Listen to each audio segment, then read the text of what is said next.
ここは都内にある風変わりな喫茶店、格ゲー喫茶ハミジュン。今週も屋根裏部屋からお届け。初対面の人と格ゲーで戦う時のマイルールとかってありますか？初対面の人と格ゲーで対戦する時に何か設けることってあります？だってなんかあるじゃないですか。こう全力でぶつかっていくぞとか、話しながら気さくにやるぞとか。アーケードゲーマーからしたら対戦する人のほとんどが初対面なはずだから、確かに考えたこともなかったですね。りつかちゃん、なんかそういうのあります？でも私は前にじゅんさんから教えてもらった、自分が飛んで相手がどんな対抗をするのかっていうので、自分が今後飛ぶのかどうかっていうのを決めるっていうのは最近してます。昇竜出さないと下手でと思うやつね。なるほど、性格良くないね。じゅんさんはどうですか？できるだけ印象に残る試合にするようにしてるね。お前と戦った時マジ最悪だったとか言われたら別に後で話せるんだからいいじゃん。だからもうめちゃくちゃやるようにしてるね。昇竜拳昇竜拳昇竜拳昇竜拳みたいな。そうしたら後々ネタになるから。確かに。そういうのは気をつけてますね。あ、いらっしゃい。いらっしゃいませ。スマブラで活躍中のお二人じゃないですか。よろしくお願いします。よろしくお願いします。どうも。お願いします。1人目のお客様は初めてのご来店となるライト選手。大乱闘スマッシュブラザーズシリーズで最強のダックハント使いとして名を馳せる国内外で活躍するトッププレイヤーです。2人目のお客様も初めてのご来店となるルナマド選手。日本最強と言われるクッパをはじめ多くのファイターを使いこなす関西の強豪プレイヤーです。まずはゲーム遍歴から伺っていきたいと思います。最初にハマったのがポケモンなんですよ。幼稚園の年長さんの時でそこからずっとポケモンやり続けて、小学校5年生ぐらいにエメラルドっていうポケモンの作品を買ってハマったんですけど、ゲームをプレイしているだけじゃ手に入らないアイテムがあるんですよ。小学生なりに試行錯誤をしたんですけど、オフ大会があるっていう情報を掲示板で募集してて、当時ガチ対戦のそのポケモンの環境にはまってひたすらにオフ大会参加し続けてっていう感じでゲームにのめり込んできましたね。生まれた時からゲームしてて人生というゲームをスタートしたって話、これ。違いますね。深いね。すごい深い話今の。深いね。でやっぱり記憶はないんですけど、一番最後の記憶が2歳ぐらいにやったポケモンピカチュウ元気でちゅうですね。いかにもさ、なんだろうな、もうとんでもないゲームのタイトルが出るかと思ったらピカチュウ元気で中なんだ。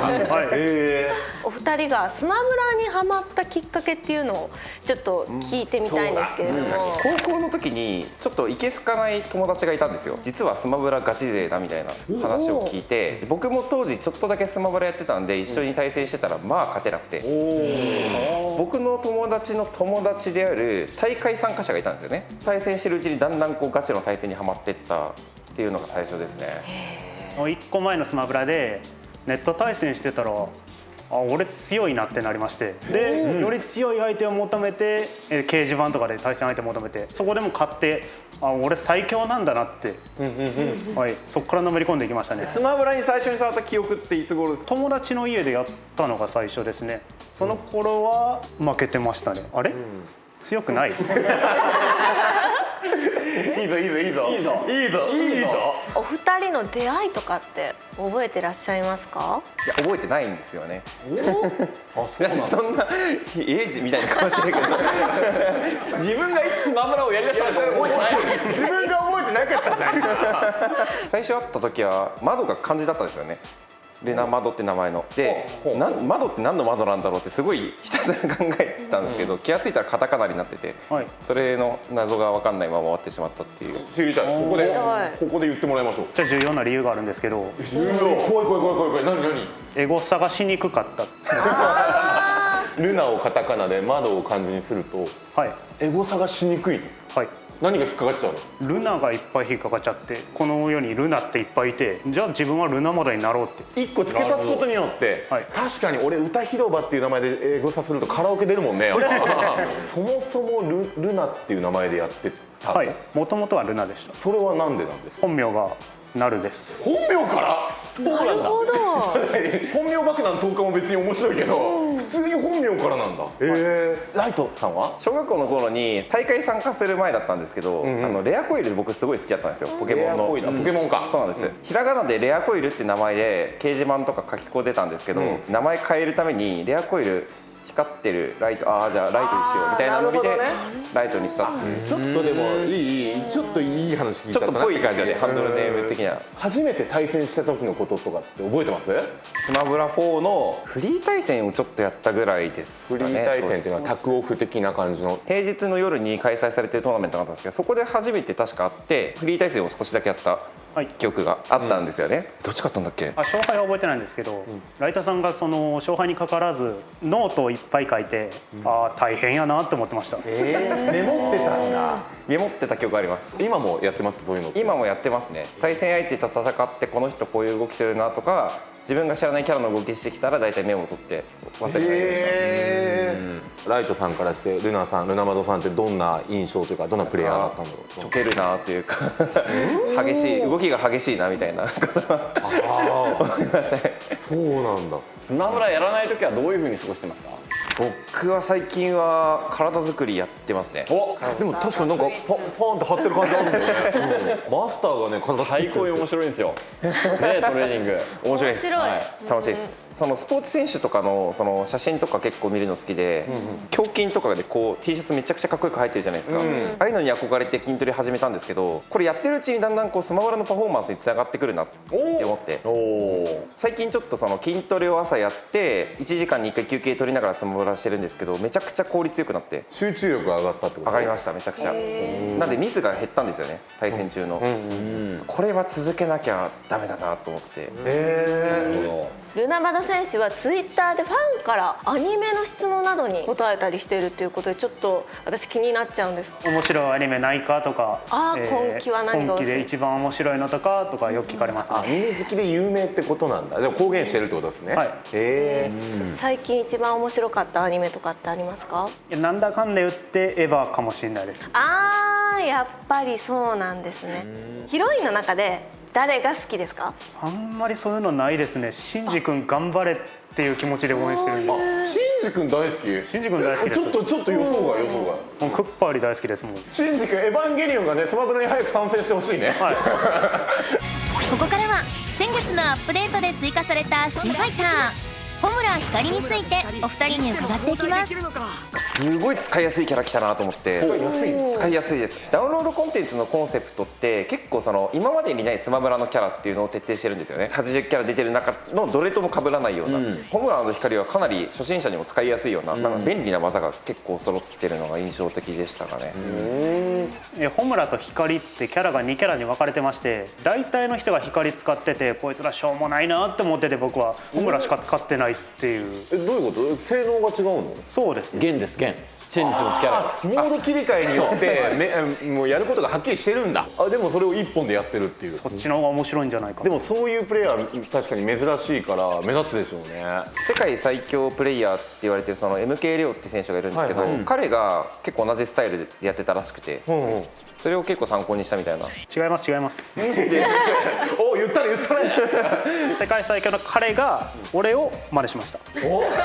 そうだ、MK レオも参考にするとそうですね。いうプレイスタイルなんですね。で各ファイターのバランス調整もあったということなんですけれども、最高でしたね。もう自分自身が使ってるキャラがそこまで強いキャラではないので、もう上のやつがどんどん押していって自分のレベルに来てくれて、しめしめと。今回のバランス調整って結構その今まで競技シーンで強いって言われてたファイターが割とその弱体化されてる印象もあるんですけど、下のキャラがこれされてたら一方的に勝てなくなるぞっていう技が弱くなったんですよね。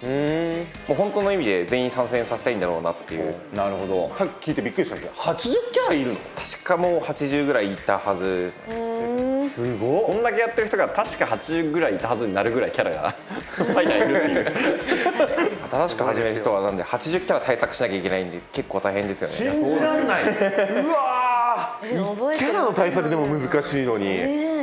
使うキャラクターこんだけいたらね、もう変えてみようみたいな。それこそめちゃくちゃ使ってるから、どういったきっかけでこう新しいキャラ使ってみようかなとか。このキャラ勝てないなとか、このキャラどうやって倒すかなって時にもうクッパこいつダメだって言って、もうお前ちょっと横置いといてって言って他のキャラ変わります。勝つことにこだわったらそれって最前提まであるよね、ライトさんはそうかダックハントで勝つためのメモみたいなところがあるんだ。ほぼそうですけど、僕もでもキャラ替え考えたこと何回かありまして、かっこいいキャラ使いたいんですよ、見た目が、ルキナとか、イニックリングとか練習した時期があったんですよ。思ったように使いこなせなくて最終的にはダックハントに戻ってしまう。有名になってくると求められてる感もちょっと感じるんじゃないですか。それはあります。なんで動物キャラ使うと結構みんなテンション上がってくれるんですけど、人型キャラ使うといやライトさんにそれは合わないでしょみたいなクッパ使うとやっぱ喜んでもらってるなっていうリアクション感じるなっていうのはあります？ありますあります、そんな声援はさておいて俺はルイージを使いますと。いやあんた悪魔だねもう勝ちへの執念すごいね。ちょっとさこのトークを聞いてると対照的な部分あるじゃん、この2人の戦い見てみたくなっちゃうよね、スマブラで大乱闘していただきたいんですが、ライト選手、ルナマド選手戦っていただいてもよろしいでしょうか？もちろん。しょうがないですねお願いします。お願いします。ここからは大乱闘スマッシュブラザーズスペシャルのエキシビションマッチを見ていきたいと思います、まずは恒例いつかちゃんとじゅんくんにもですね参加していただいて2対2のチーム戦、ここからやっていきましょうよ。ってことはチーム分けが必要なんだけど、いつかちゃんどうやって決めようか。いやもうこれはもう決まってます。もうじゃあいつかちゃんが決めるパティーン。はい、もう決まってます、私やっぱアニオタ勢でちょっとぶっ潰したいなっていうパートナーはルナマド選手です。ライト選手歌広場チーム、ルナマド選手いつかチームに分かれて対戦。果たして勝つのはどっち？アニオタをね強いんだぞっていうのをちょっとそうですね。見せつけていきます。ライト君と僕何回か遊んだことあるぐらい仲いいんです。はい、黙ってましたけどコンビネーションの時点でもう勝ってます。僕たちはこの試合でもうそれを証明したいと思います。お二人はメインファイター、歌広場はシモン、いつかはガノンドルフを選択。大乱闘開始です。あ、なにこれ落ちたらダメじゃん。ボスチームになってます。いつかルナマド、いいコンビネーション。あーちょっと掴んでいるのルナマドクッパ。コンビネーションがだとあーちょっとやばいやばい。崩れやすいですね。落ちてしまうといけない。体育うまい。いつかちゃん一人で助けて助けて助けて。あ、どこ？何？あ、これルナマドさんだ。ルナマドいつか2人が撃墜されました。力あるぞ。いっぱい食べ物食べる。あっちがなんか食らってる。あ、やばいやばい。なんだ。あ、ちょっとやってますね、ジュンさん。いや蜂がいる。あ、やばいやばい。ライト助けて。助けてるライト。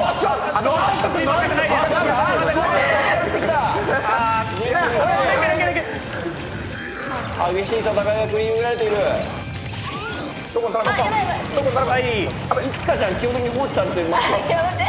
みんないつかちゃん戦闘に参加して仲間に入れて。消えろ。 B ボタンを押そう。B ボタンを押 B そう。ボタンを。今のうちだ今のうちだ。いいよ13位。いつかが歌でも投げて。あーやばい。なんかすごいことになった。逃げて。すごいクッパ。あ、やばい。歌いませんね。これ。逃げ方わかんないよ。ジュンさん逃げてとか言って。ライトさんこの辺危ないよ。危なかったね。アイテムをゲットした。これは行ってないかな。どうだろう。切り札。行ってくれ。まだ残っている。いつか2つ。来た。すごい。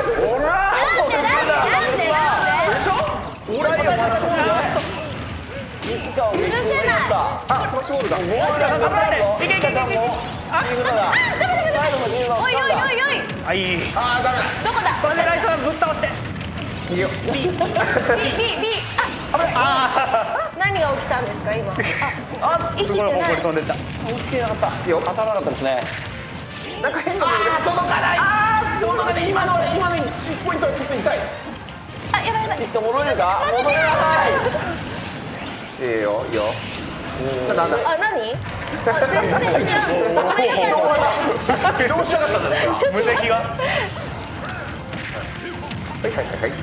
さあ残り時間は20秒というところです。点がすごい。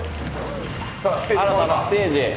また F0 ステージに戻ってきた。ライトさんが遊んでる間に歌広場さん激水強い。ちょっと待って、きつい。さらに切り札誰を狙うの歌順ガードしてダメなの。そうなんですよ。一瞬やばいやばい、ちょっと俺何もできてない。さあどちらが勝っているのかタイムアップうわサドンデスさあ 100%どっちらが引きよしよしよし。まずは引きやったね。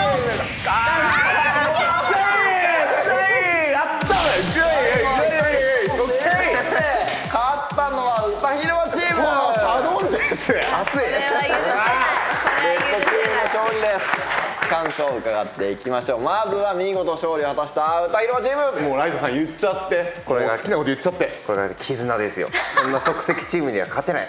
俺が3回落ちてもライト君が4回倒すっていう絆です。まあ負けましたけど最後なんか爆弾投げることしかできなかったあっちのチームよりはこっちの方が頑張って勇ましかったと。確かにそうですよね。だって何もできなかったけど頑張ってましたもんね。そうです。こっちの方が勝ちです。そう実質勝ちですよね。はい。こっちの方がかっこよかったし、はい兄弟のそういう評価も入ります。はい絆見せつけられたもんね。続いてはライト選手とルナモナ選手の3ストック制エキシビションマッチです。ライト選手なんですけどなんですかそのマスクは突然。ガチ対戦の競技シーンって今後多分対戦するときにマスクつけたりする必要があるんですけど、それに向けて家でもマスクつけながら練習してるんですよ。なるほどというのもありますし、あと集中したら口開いちゃうんでそれを隠すためにそっちがメインでしょ。そして意気込みじゃあお願いします。対戦をあんましたことはないと。でも僕ちょっと彼に根に持ってること1個だけあるんですよ。別の番組で招待されたことがあるんですけど、その時になんで僕が選ばれたのか分からなかったんですよね。で理由を聞いたらどうやらルナマド君が僕を呼んでくれたっていうすごいありがたいお話があったんですけど、その理由がライトさんなら相手周りのルールなら勝てそうだなと思ってっていうふうに言ったんですよね。こいつ絶対ガチのシーンでぶちのめそうと思って今回はちょっとガチで勝ちに行きます。なるほどありがとうございます。まあ俺が勝つんじゃないですかね。ということでまずライトといえばそうダックハントですね。こちらを選択。しかしルナマドが選んだのは光&ホムラ。しかも話にあった通りホムラの方ですかこれは。ホムラの方で上がってますかね。さあまずはそして選ばれたのはポケモンスタジアムこのステージでこれ炎の剣これをうまく使っていくというなんかいいですね、はいファンタジーな絵ですね。ワンちゃんと女の子。でもこれあれなんだよね。一応ダックハントもさ2体いるわけじゃん。まあ切り替えないですけどね。そしてこのダックハントはやっぱりその非常に飛び道具強力なファイトになっています。崖から敵を許さずに展開が早いの。はいまずは今ライトでここはブレイムーバーを使って崖の方に押し込んでいく。台の上にいるところおっと空中戦でもそのライトのダックハントの、蓄積ダメージ溜まってきました。 102%。 できてた。さあこの崖際の選択肢ですがこれが強いね缶を蹴っ飛ばす。しかし復帰しようとしたところを撃墜していくのはルナマドです。ここはどうだガードを通し入れ替えられると思って缶を戻してテクニカルそしておっさんを呼ぶがこれは倒していきます。ステージの中央に持ってきたかパーセンテージで少し劣勢なのはライトではありますがストックがある。そうなんだよね。なんで後ろに投げるストック差っていうのがまた面白いところなんですよね。空中戦ラッキーできるかここはルナマドうまくで誰？決まったか。引き飛ばしました撃墜。これでライトのストックを1つ減らしてしかしパーセントの差がかなりあるぞ。空中から緊急回避をうまく使ってなんとか崖を登る。すごい。しかしルナマドのパーセンテージも 144%。 何か食らえば簡単に撃墜されてしまう。どうだ残っているからうまくまた缶を操作しておっさんも呼んで完璧犬や3が飛んできます。なんとか今の方がかっこいい。ここでストレートを手にしましたが完全にストック差が1ありますね。ある状態。ここは掴んでいきます。入ったばっかのキャラクターなのにそういう感じが全くしない。完璧に使いこなしています。しかしやはりパーセンテージそしてストックの状況ではかなりライトは有利。一敵がたどり着けない位置までは行ってますね。ここに立ち回りどうダメージをしていくか。おっさんの登場、この人は強力なんですよね。ああそうなんです。これを使って縦にしながら他の飛び道具をこう重ねて有利を作っていくというのがこの犬なはずなのにダークハントの強みです。缶を操作しつつうまく崖から脱出。パーセンテージ状況はライトのダークハント 73% ということが来ていますが、コンボが決まった。ルナまだ危ないぞ。ここはうまく復帰をすることができましたが、ただストック差があるんです。ここをまずこのストックを取らなくてはルナまだいきません。なんか勝負に出たようなあれだったけど、ね缶を使いながら状況の有利を組み立てていく。ルナまど耐えられるか。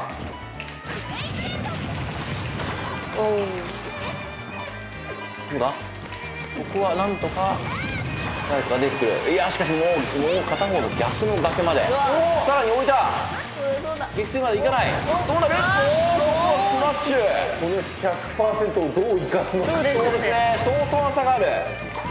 まだいやしかしあっという間におっとあるのか。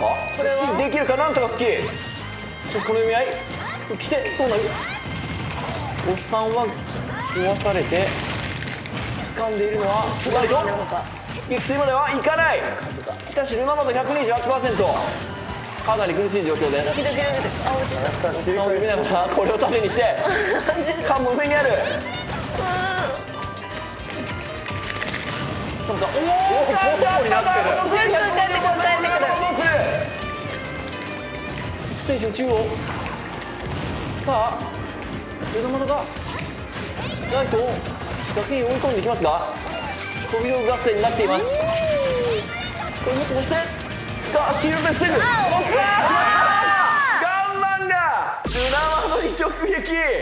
照射ライト。それでは戦い終えたお二人に感想を伺っていきたいと思います。楽しかったですね。嬉しそう。初めてやった割にはしっかりやってきてるなこのキャラトみたいな感じありますよね。意外とホムラも強かった。そうですね、本当にホムラだけで戦い抜いて、もう一回やりたいですね。コインなんでもう一回。ダメですしかもそれ勝った側のテンションで言ってもダメですさあ本日も閉店のお時間となりました、本日のお客様ライト選手いかがだったでしょうか。すごい楽しかったです。ちょっと心残りがあるとしたらもう少し筋トレの話したかった。いやもうね本当ですよライトさんもはめこさんもいつかさんも歌広場さんもみんな優しい人で、急にこんな楽しい急にこんな楽しい時間なくて、スマブラも楽しくて、もうほんまこんな時間もっとやりたいなって思うんですけど、残念ながらもう時間ということいで、やそれ俺たちが言うやつだよ次があればまた呼んでいただければなと思います。はい、今夜のかき焼き喫茶ハメジュン、お客様はライト選手とルナマド選手でした。またのご来店をお待ちしております。ありがとうございました。来週はストリートファイター5チャンピオンエディションを特集。キチパ選手、ストーム久保選手がご来店。お楽しみに。